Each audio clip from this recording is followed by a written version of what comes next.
Hello, my little mathematicians. Today I'm going to help you get started on your textbook page 25 homework. Now, remember, if there's not workspace provided, you always show your work on a separate sheet of paper. If you have immaculately tiny, perfect handwriting, then fine. You can show it here for this one assignment. But in the future, better safe than sorry, I would always show it in your spiral. Okay, I'm going to do one of the ones from the assigned section up here of 21 through 36. So I think a hard one looks like number 33 because it has both a mixed number and a whole number.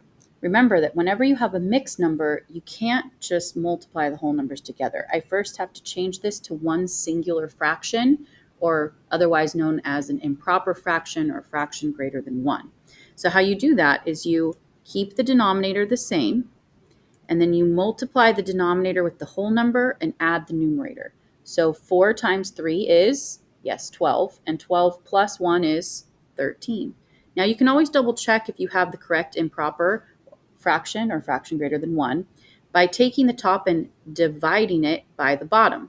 How many times is 13 divided by 4? Like, what is that? Well, 4 goes into 13 3 times, right? And then how much is left over? 1. So 3 and 1/4 is the same thing as 13 over 4. So you can always check yourself if you got it right. Now I need to change this to a fraction as well. How do you make a whole number a fraction? That's right, you put it over 1. Because isn't 6 divided by 1 still 6? Yes, it is. Okay, now you could multiply across. So multiply 13 times 6, and then 4 times 1. Okay, so 13 times 6, you get 18, and 6 plus 1 is 7. So you get 78 over 4.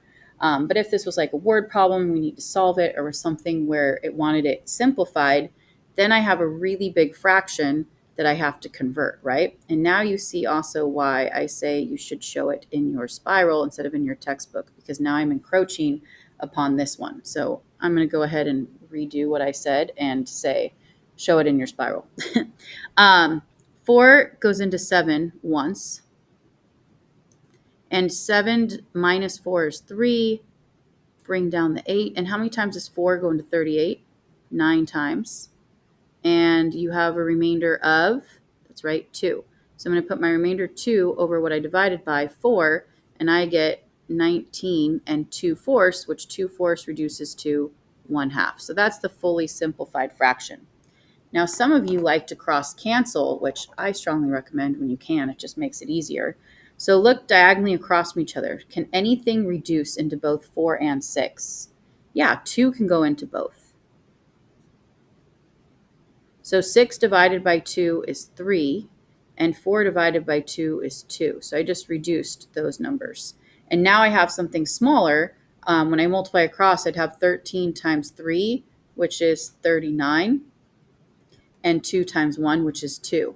And so again, 78 over 4 is the same thing as 39 over 2. But if this wanted a fully simplified answer, this is a much easier division problem than that, right? It's just smaller, easier numbers. So I like reducing before I start, if possible. Because then for this one, I'm still going to get the same answer, right? 2 goes into 3 once. Now you have a remainder of 1, bring down the 9, and 2 goes into 19 9 times, because 2 times 9 is 18. Subtract that, you get a remainder of 1, so you have 19 and a half. You still get 19 and a half either way that you did it. It's just this fraction is much easier to deal with than this one. And I got this fraction by when I reduced it before I even started. So again, if you can do that, I strongly recommend it. And again, I take back what I said. You have to show this in your spiral because there's just not enough space. All right, please don't forget to do the assigned word problems. It continues on to the next page. You got this. You're going to do fantastic.